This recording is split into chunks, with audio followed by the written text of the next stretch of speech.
Everyone, welcome और welcome back to my channel. आज मैं नहीं बोलूँगी कि welcome to another blog, because इस वीडियो के टाइटल से आपको पता लग गया होगा कि ये वीडियो क्या होने वाली है। कुछ दिन से काफ़ी बिजी चल रही थी एंड इसीलिए मैं ब्लॉग भी नहीं बना पा रही थी।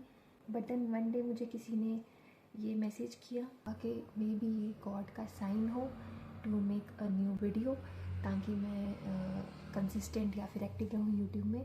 तो मैंने सोचा कि मैं ये वीडियो बना लूँगी। डीप डाउन आई फील कि अभी मैं उस पोजीशन पे नहीं हूँ कि मैं गाइड कर पाऊँ या मैं आप लोगों को कुछ सजेस्ट कर पाऊँ या कुछ बता पाऊँ।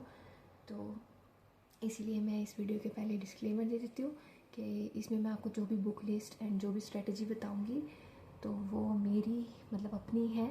तो आपको टोटली उसी चीज़ पे रिलाई नहीं करना है, बिकॉज मतलब जब आप खुद पढ़ोगे तो मे बी हो सकता है कि एक टीचर जिसका पढ़ाया हुआ मेरे को समझ आ रहा है, ज़रूरी नहीं है कि वो टीचर का पढ़ाया हुआ आपको भी समझ आए।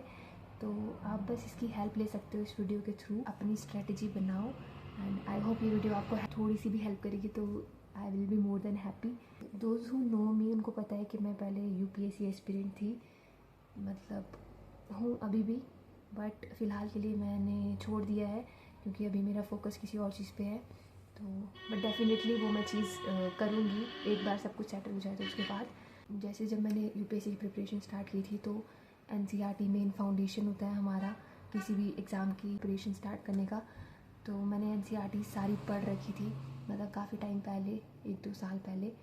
तो मे बी ये चीज़ मेरे को हेल्प करी एसएससी सीजीएल प्री में, क्योंकि मेरे लिए जीएस प्री वाला उतना टफ नहीं था क्योंकि मैंने पहले ही वो सारी चीज़ें पढ़ रखी थी। यूपीएससी में तो हमें काफ़ी डिटेल में पढ़ना पड़ता है जीएस, तो प्री के लिए सीजीएल के लिए वो एक आई फील के थोड़ा प्लस पॉइंट था। सबसे पहली चीज़ यही है कि अगर आप प्रिपरेशन स्टार्ट कर रहे हो तो आपको एनसीईआरटीज़ मतलब बिल्कुल अच्छे से पढ़ लेनी है, क्योंकि कई क्वेश्चन ऐसे डायरेक्ट होते हैं जो बिल्कुल एनसीईआरटी के वन लाइनर ही बने होते हैं एग्ज़ाम्स में। मैंने मतलब खुद देखा हुआ है कई एग्ज़ाम्स में ऐसे कि एनसीईआरटी की कोई एक लाइन वो पेपर में पूछी हुई है बिल्कुल वैसी।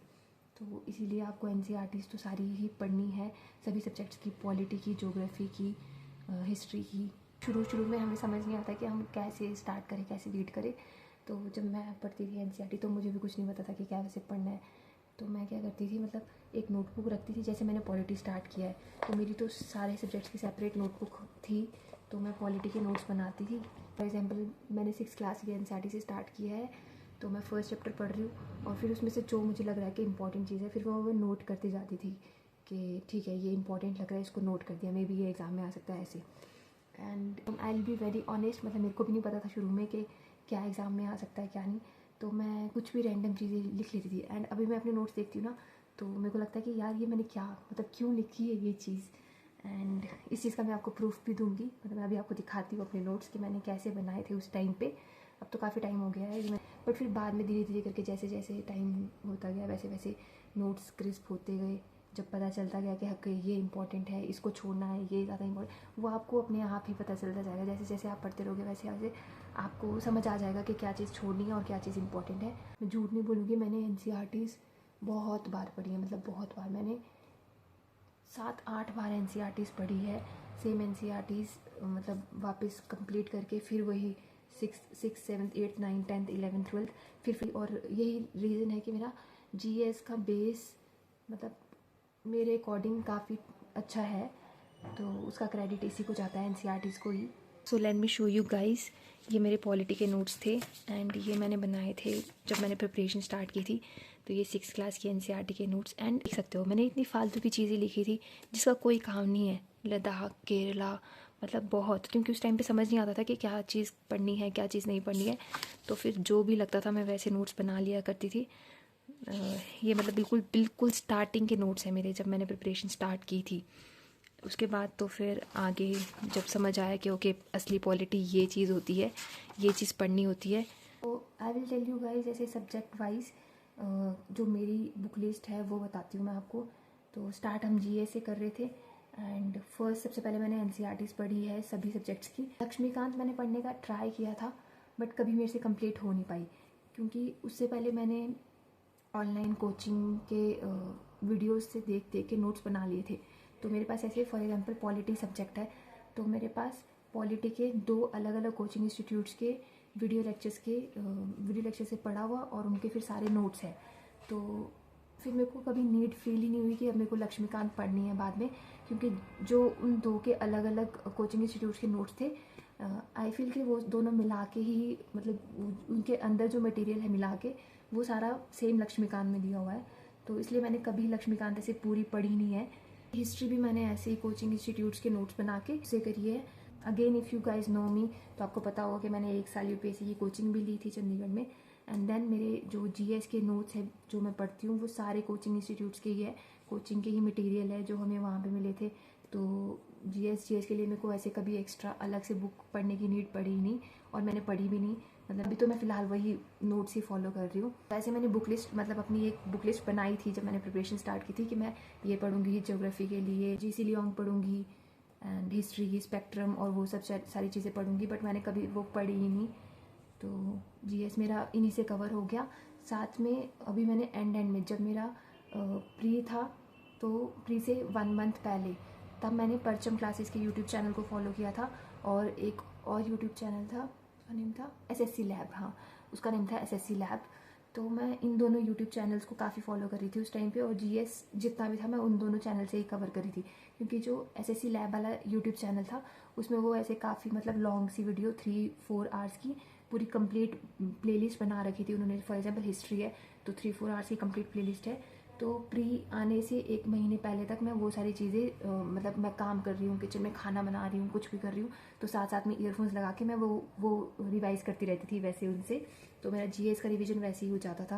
नेक्स्ट मैं आपको बताती हूँ इंग्लिश के सब्जेक्ट के लिए मैं प्री की प्रिपरेशन कर रही थी। लास्ट मिनट में ही मेरी फ्रेंड ने बताया था, निमिषा बंसल मैम का चैनल, तो फिर मैंने 120 rules of grammar bye Nimisha Bansal वो वाली वीडियो फॉलो करी। उसके बाद मैंने उसके सारे नोट्स बना लिए, एंड उसके बाद मैंने मॉक दिए इंग्लिश के, मतलब वही फुल लेंथ मॉक टेस्ट देती थी, तो उसमें ही इंग्लिश कवर हो जाती थी। तो वैसे ही प्रैक्टिस किया। आई गेस लोग एक और बुक फॉलो करते हैं इंग्लिश के लिए, ब्लैक बुक, हाँ ब्लैक बुक, वो मैंने शायद मेंस के लिए पढ़ना स्टार्ट किया था। मतलब जैसे मेंस के लिए प्रिपरेशन करती थी तो तब मैं वो रीड कर लिया करती थी, और प्री के लिए मैंने इंग्लिश के लिए कोई एक्स्ट्रा बुक फॉलो नहीं की थी। थर्ड है रीजनिंग के लिए भी मैंने आज तक कोई भी बुक फॉलो नहीं की है, क्योंकि मैं मैथ्स बैकग्राउंड से हूँ, मतलब ग्रेजुएशन भी मेरी मैथ्स में ही हुई है। तो रीजनिंग मेरे को वैसे उतनी टफ लगती नहीं है, बस मेरे साइलॉग्स में वो थोड़ी दिक्कत है, साइलॉग्स मेरे से नहीं होते हैं, तो जो चीज़ मेरे से नहीं होती है वो मैं छोड़ देती हूँ। तो उसके लिए मैंने कभी ऐसे कोई बुक नहीं फॉलो की। वैसे ही प्रैक्टिस सेट लगा लेती थी यूट्यूब में देख के, ताकि प्रैक्टिस होती रहे डेली। उसके लिए मैथ्स के लिए मैंने अगेन एज आई सेड मैं मैथ्स बैकग्राउंड से हूँ, तो जो इजी टॉपिक्स होते हैं वो तो मेरे से हो जाते थे, बट कुछ टॉपिक थे जो मैं भूल चुकी थी, जो मेरे से नहीं होते थे और जो मेरे को काफ़ी टफ लगते हैं। में से एक है ज्योमेट्री। उन सब चीज़ों के लिए मैंने कुछ यूट्यूब चैनल्स फॉलो किए थे। ज्योमेट्री के लिए मैंने साहिल सर है एक, उनकी प्लेलिस्ट है, ये भी मेरे किसी फ्रेंड ने ही रिकमेंड किया था। जितनी भी ज्योमेट्री मेरे को आती है वो मैंने उनसे ही सीखी है। आप सीधा जाके सर्च कर सकते हो यूट्यूब में ज्योमेट्री बाय साहिल सर, तो उनकी पूरी प्लेलिस्ट आ जाती है। एंड उसके बाद मैंने आदित्य रंजन सर की वीडियोस से प्रैक्टिस सेट लगाए। उनका मैंने मेंस के लिए काफ़ी यूज़ किया है, क्योंकि प्री तक तो शायद मुझे नहीं पता था कि उनका चैनल है या फिर ये वो, क्योंकि प्री में नहीं, बट जब मैं मेंस की प्रिपरेशन कर रही थी तब मैंने उनको काफ़ी फॉलो किया है। उन्होंने मेंस के लिए एक मैराथन प्लेलिस्ट आई गेस चलाई थी उस टाइम पे, तो वो उसमें जो मैथ्स के इंपॉर्टेंट टॉपिक्स थे वो सारा पढ़ा देते थे, मतलब बता देते थे कि ये वो है, एंड कंटिन्यू ऐसे क्वेश्चन सॉल्व कराते रहते थे, और उनका सॉल्यूशन भी बताते थे, शॉर्टकट्स भी बताते थे। तो मैंने उनकी प्लेलिस्ट को काफ़ी ऐसे फॉलो किया है मेंस की प्रिपरेशन के लिए। एंड एक और सर थे राकेश यादव सर, मैथ्स के लिए ही, उनकी भी मैंने मैथ्स में काफ़ी हेल्प ली है, क्योंकि जैसे time and work, time and distance, percentage, simplification, ये जो ना ज़्यादा ईजी है ना ज़्यादा हार्ड है, जो बीच वाले मीडियम से टॉपिक्स होते हैं सारे, ये सारे मैंने राकेश यादव सर की प्लेलिस्ट से ही किए थे। मैथ्स के लिए तो मैंने सारा यूट्यूब से ही किया है जो भी किया है। प्लस मेरे पास मेरी फ्रेंड है एक, वो बैंकिंग एस्पिरेंट है, तो वो जहाँ से कोचिंग ले रही थी उनका ऐप है, तो मैथ्स के लिए मैंने उससे भी उसका, मतलब जो उसने सब्सक्रिप्शन ले रखा है उसके वो मांगा था, एंड थोड़ी बहुत मैंने मैथ्स वहाँ से भी की है। Now I will come to static GK. तो स्टैटिक जीके के लिए मैंने नवीन सर है, उनकी पूरी स्टैटिक जीके की प्लेलिस्ट है यूट्यूब में, तो मैंने सारा स्टैटिक जीके उनसे किया था। मेरे माइंड में हमेशा ये रहता है कि मैं लिमिटेड पढूं बट अच्छे से पढूं, कि जितना मैंने पढ़ा है वो मैं अच्छे से कर पाऊँ, ताकि एग्ज़ाम में उससे रिलेटेड क्वेश्चन आए तो मेरा डेफिनेटली सही हो ही हो। तो बस इसलिए मैंने सोचा था कि मैं अपने रिसोर्सेज काफ़ी लिमिटेड रखूँगी और फिर उसको काफ़ी नंबर ऑफ़ टाइम्स रिवाइज़ करते रहूँगी। तो बस मैंने वही किया था। स्टैटिक जीके के नोट्स है, तो ये मतलब इतने ज़्यादा बल्कि भी नहीं है कि हम लास्ट मिनट में मैं बहुत वैसे कंफ्यूज हो जाऊँ कि वो कैसे होंगे। बिल्कुल इतने से नोट्स थे, बस ये ही पढ़ने थे एंड बस।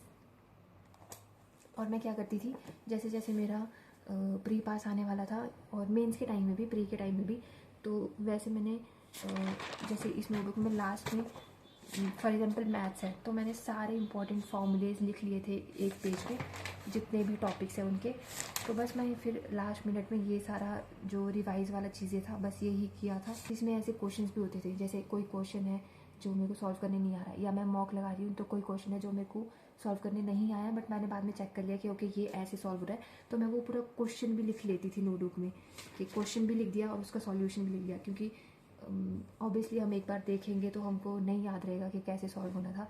तो मैं पूरा क्वेश्चन भी लिख लेती थी और लास्ट मोमेंट में बस वो भी रिवाइज़ कर लेती थी कि हाँ ठीक है ये ऐसे ऐसे होना था। तो वो थोड़ा माइंड में रह जाता था कि हाँ मेथड याद है कि इस मेथड से होना है।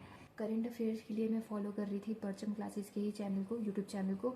तो वहाँ से मैं डेली करंट अफेयर्स के नोट्स भी बना लेती थी एंड जो मंथली कंपाइलेशन आता है वो भी पढ़ लेती थी। एंड लास्ट मिनट में मैंने प्री के लिए लास्ट मिनट में मैंने जो 1 ईयर के करंट अफेयर्स थे वो मैंने परचम क्लासेस से ही किए हुए हैं। 1 ईयर के करंट अफेयर्स और एसएससी लैब, मतलब 2 चैनल को फॉलो किया था, दोनों से ही करंट अफेयर्स के नोट्स बना लिए और बस फिर उसको रिवाइज़ किया। सारी इंपॉर्टेंट अपॉइंटमेंट्स जो ये इंपॉर्टेंट बुक्स एंड ऑथर्स जो 1 ईयर में रहे हैं लास्ट ईयर में, या फिर इंपॉर्टेंट अवार्ड्स, वो सारी की जो प्ले लिस्ट है तो उसके भी मैंने वहीं से देख के नोट्स बना लिए। यही थी मेरी मतलब प्री और मेंस दोनों की स्ट्रैटेजी ऐसी थी, सेम सी। बट मैंने मेंस के लिए मतलब प्री तक तो मैं मॉक टेस्ट दे रही थी। इवन मैंने जो मॉक टेस्ट में PYQ रिपीट हो गए वो हो गए, बट मैंने ऐसे अलग से PYQ नहीं पढ़े थे प्री के लिए। बट जब मेंस आने वाला था तो मेंस के लिए मैंने काफ़ी मतलब PYQ भी चेक किए, प्लस मैंने फिर ये बुक ऑर्डर की थी PYQ वाली।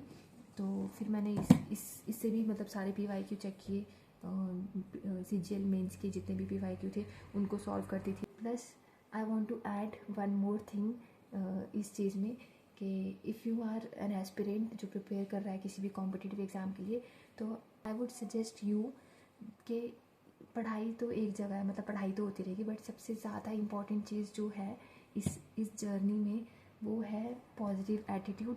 क्योंकि ये चीज़ मेरे को लास्ट ईयर ही रियलाइज़ हुई है एंड में आते आते, क्योंकि जब मेरा प्री हुआ था तो मैं काफ़ी मतलब ऐसे मतलब उस फेज़ में ही था जब मैंने मैनिफेस्टेशन पे और पॉजिटिव एनर्जीज़ पे, इन सब चीज़ों पे बिलीव करना स्टार्ट किया था। ये लगता था कि कुछ भी चीज़ मेरे को दिख रहा है वो एक ऐसे पॉजिटिव साइन है यूनिवर्स से कि हाँ मेरा पेपर क्लियर होने वाला है, मेरा प्री क्लियर होने वाला है। बात अलग है कि मैंने मेंस की प्रिपरेशन काफ़ी लेट स्टार्ट करी, मतलब रिज़ल्ट आने के बाद ही मैं प्रॉपर ऐसे एकदम डिटरमाइंड होकर पढ़ने बैठी मेंस के लिए। तो वो मेरे को कहीं ना कहीं मेरा फॉल्ट लगता है, क्योंकि अगर मैं सीधा प्री देने के बाद ही प्रिपरेशन स्टार्ट करती तो मे बी और अच्छा परफॉर्म कर पाती मेंस में। I just want you guys कि आप किसी भी एग्ज़ाम की प्रिपरेशन कर रहे हो, अगर आप ये वीडियो देख रहे हो तो CGL की ही प्रिपरेशन कर रहे होंगे या बाकी CHSL और बाकी किसी भी एग्ज़ाम की प्रिपरेशन कर रहे हो, तो जस्ट बी पॉजिटिव। एंड अगर आपको लगता है कि आपने प्रिपरेशन स्टार्ट करी है और आप करना चाहते हो, आप में वो चीज़ है कि हाँ आप हार्ड वर्क करोगे, आप अपना 100% दोगे, तो बस पॉजिटिव रहो। आपको लोग बोलेंगे कि आपसे नहीं होगा, आपको कई लोग, इवन कई लोग भी नहीं, आपके अपने रिलेटिव भी कहेंगे कि क्यों कर रहे हो, तुम तो ऐसे हो, तुम तो वैसे हो, तुम तो पढ़ाई में अच्छे भी नहीं हो, नहीं होगा, बहुत मुश्किल पेपर है, नहीं होता है।